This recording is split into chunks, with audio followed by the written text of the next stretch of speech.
मैं कोई वाहन आया तो वाहन में मैं बैठना चाहता था, लेकिन कोई वाहन में मेरे को बैठने नहीं देते थे। बाद में 100-150 पुलिस ने उठा के मेरे को हॉस्पिटल में लेके गए और वहाँ ऐसा एक नाटक रचा है कि मेरे को अटैक आ गया। द लाइव टीवी, सच सबसे आगे।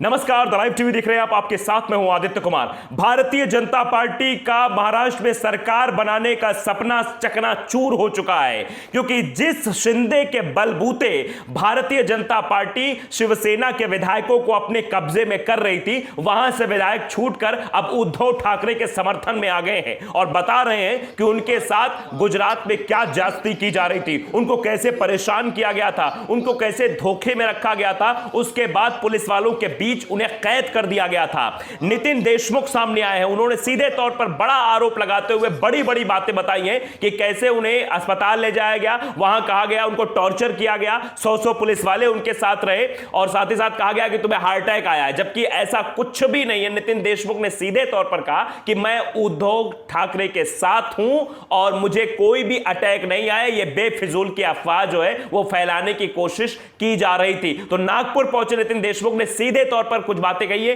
वो मैं आपको सुनाना चाहता हूं। उसका बताता हूं कि अब कैसे भारतीय जनता पार्टी जो ऑपरेशन लोटस चलाने की कोशिश कर रही थी, जो शिंदे के कंधे पर बंदूक रखकर चलाने की कोशिश की जा रही थी, अब वो सारी साजिशें नाकाम होती दिखाई दे रही हैं। अब फिर से शिवसेना अपनी मजबूती दिखाने जा रही है, क्योंकि एक एक करके अब विधायक आ रहे हैं, नागपुर पहुंच रहे हैं और अब वो मीटिंग में भी शामिल होंगे। जैसा कि शाम को मीटिंग बुलाई गई है 5 बजे, उद्धव ठाकरे की तरफ से व्हिप जारी किया गया है शिवसेना का कि सारे विधायक 5 बजे की मीटिंग में शामिल हो, वो भी हम आपको बताएंगे। लेकिन सबसे पहले आप जरा सुन लीजिए कैसे किन किन बातों पर जोर देकर नितिन देशमुख ने बातें कही हैं। सुनिए। मैं कोई वाहन आया तो वाहन में मैं बैठना चाहता था, लेकिन कोई वाहन में मेरे को बैठने नहीं देते थे। बाद में 100-150 पुलिस ने उठा के मेरे को हॉस्पिटल में लेके गए और वहाँ ऐसा एक नाटक रचा है कि मेरे को अटैक आ गया। मैं ऐसा संदेश दिया, लेकिन अटैक आने का कारण बता के कुछ तो भी मेरे बॉडी पे प्रक्रिया करना चाहते थे, अभी मेरा घात करना चाहते थे, लेकिन ईश्वर की कृपा से मैं सही सलामत हूं। मेरे को कोई प्रकार का अटैक आया नहीं, कोई प्रकार की मेरी बीपी शुद्ध नहीं। तो मैं उद्धव जी ठाकरे साहब के साथ में हूँ। हमारे तो सुना आपने, उन्हें अगवा किया गया था, सूरत में कैद करके रखा गया था। उन्होंने सीधे तौर बताया कि उन्हें कैद किया गया था, अस्पताल भेजा गया उन्हें। उन्होंने कहा कि ईश्वर की कृपा से मैं सलामत हूं और उद्धव ठाकरे के साथ हूं। इस बात की भी उन्होंने सीधे तौर पर स्पष्टि कर दी है। और क्योंकि शिवसेना ने, सीएम उद्धव ठाकरे ने शाम 5 बजे विधायक और सांसदों की बैठक बुलाई, एक व्हिप जारी किया गया है पार्टी की तरफ से कि सारे विधायक और सारे सांसद आज सम्मिलित हो शाम 5 बजे। तो 5 बजे की बैठक में भी सम्मिलित होना है, जिसको लेकर नितिन देशमुख पहुंचे हैं। और इसके बाद से भारतीय जनता पार्टी जो है सोच रही थी कि हम सरकार बना लेंगे, हम बड़े बड़े दावे ये किए जा रहे थे और जिस तरीके से कॉन्फिडेंट के साथ शिंदे बोल रहे थे, जिस तरह से वो मीडिया से भी बात कर रहे थे, कह रहे थे कि हम तो बाला साहब ठाकरे के आदर्शों पर चलेंगे, हम तो जाएंगे बीजेपी के साथ जाएंगे, इस तरह की बातें वो कर रहे थे। उनका सारा प्लान अब चौपट होता हुआ दिखाई दे रहा है। भारतीय जनता पार्टी के जो नापाक मंसूबे थे कि वो महाराष्ट्र में सरकार बना लेगी, महाराष्ट्र में शिवसेना को तोड़ देगी, वो कहीं ना कहीं अब साफ तौर पर सब सामने आने लगा है कि अब ऐसा कुछ भी नहीं होने वाला है। उद्धव ठाकरे सीएम पद पर बरकरार रहेंगे, क्योंकि जिस तरीके से उनके साथ शिवसेना के जो अन्य विधायक हैं वो अब संपर्क साध रहे हैं और लौट रहे हैं। जैसे शिंदे गुट से वापसी करके जब लौटे, नागपुर लौटे, तो उन्होंने सीधे तौर बताया कि 100-200 पुलिसकर्मी उनके पीछे थे। इसके बाद उन्हें हॉस्पिटल ले जाया गया और उन्हें वापस नहीं आने दिया जा रहा था। नितिन देशमुख ने दावा किया कि मुझे हॉस्पिटल ले जाया गया, झूठ फैलाया गया कि मुझे अटैक आया है, जबकि अटैक वगैरह कुछ भी नहीं आया था। सीधे तौर पे कहा कि हमें किडनैप किया गया था और वहां हमारे साथ अलग तरीके का व्यवहार किया जा रहा था। उन्होंने कहा कि वो बाला साहब ठाकरे के सच्चे शिव सैनिक हैं और वो घर वापस आ गए हैं।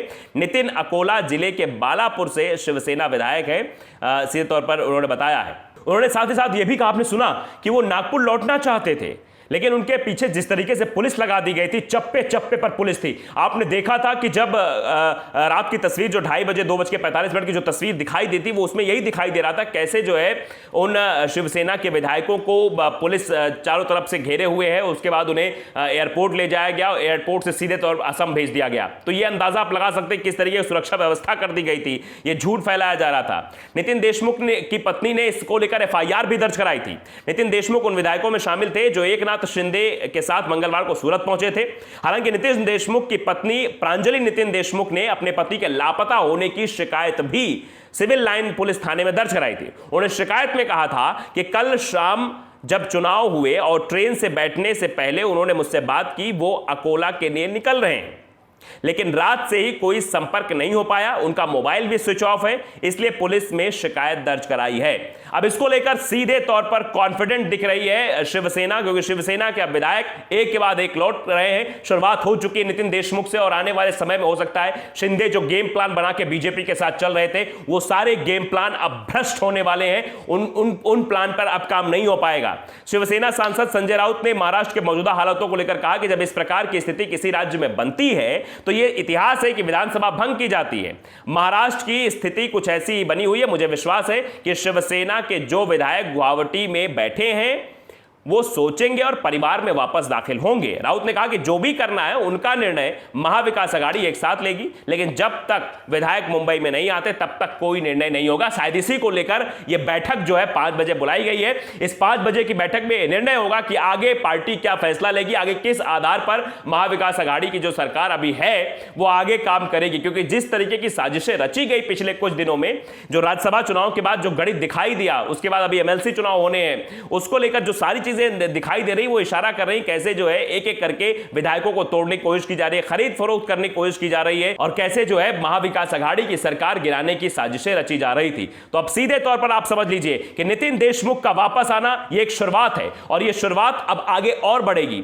महाराष्ट्र में पूरी तरीके से बाजी पलट गई है। भारतीय जनता पार्टी शिंदे के साथ मिलकर जिस तरह का खेल रचने की कोशिश कर रही थी, वो पूरी तरीके से जो है फेल हो गया है, क्योंकि अगवा कर लिया गया था नितिन देशमुख को। नितिन देशमुख ने खुद बताया कि उनके पीछे 100-200 पुलिस वाले सूरत में लग गए थे। आप अंदाजा लगा सकते हैं कि भारतीय जनता पार्टी कैसे शिवसेना के विधायकों को प्रताड़ित कर रही थी, भारतीय जनता पार्टी ने कैसे शिवसेना के विधायकों को अगवा कर लिया था। यह सीधे तौर पर नितिन देशमुख ने बातें कही हैं, और इससे साफ संकेत यह जाता है कि भारतीय जनता पार्टी सरकार बनाने के लिए किसी भी हद तक गिर सकती है। एक जो सरकार चल रही है, उस सरकार को गिराने की साजिशें कैसे कैसे की जाती है भारतीय जनता पार्टी के कार्यकाल में देखा गया है। क्योंकि आप भी जानते हैं ये भारतीय जनता पार्टी 2 लोग चला रहे हैं, और वो 2 लोग हमेशा से कुर्सी पर नजर गड़ाए रहते हैं। कैसे भी करके उन्हें कुर्सी लेनी है, कोई भी शाम दाम दंड भेद कुछ भी अपनाना पड़े, लोकतंत्र की मर्यादा को तार तार करना पड़े, वो भी किया जाएगा। विधायकों को अगवा करना पड़े, विधायकों को अपने जो बीजेपी शासित राज्य वहां रखना पड़े, उनके पीछे 100-200 पुलिस वाले लगाने पड़े, उन्हें जबरदस्ती कहा जाए कि तुम अस्पताल में भर्ती हो जाओ, तुम ये कहो कि तुम्हें हार्ट अटैक आ गया है, और नहीं कहोगे तुम्हारे शॉक दे दिया जाएगा। इस तरह की भी चीजें आप समझ सकते हैं। जिस तरह से नितिन देशमुख बता रहे थे, वो यही कह रहे थे कि वो डरे हुए थे, सहमे हुए थे। जिस तरह से अस्पताल में भर्ती करा के उन्हें कहा गया कि आप जो है बताइए हार्ट अटैक है, तो उन्होंने कहा कि हार्ट अटैक नहीं है, ये सिर्फ और सिर्फ एक प्रोपेगेंडा जो रचा जा रहा था, जो बताने की कोशिश हो रही थी। ये पूरी प्लानिंग थी, कैसे भी करके शिवसेना और एनसीपी और कांग्रेस की जो सरकार है इसको गिराया जाए। ये साजिश पूरी तरीके से रची जा रही थी, लेकिन फिलहाल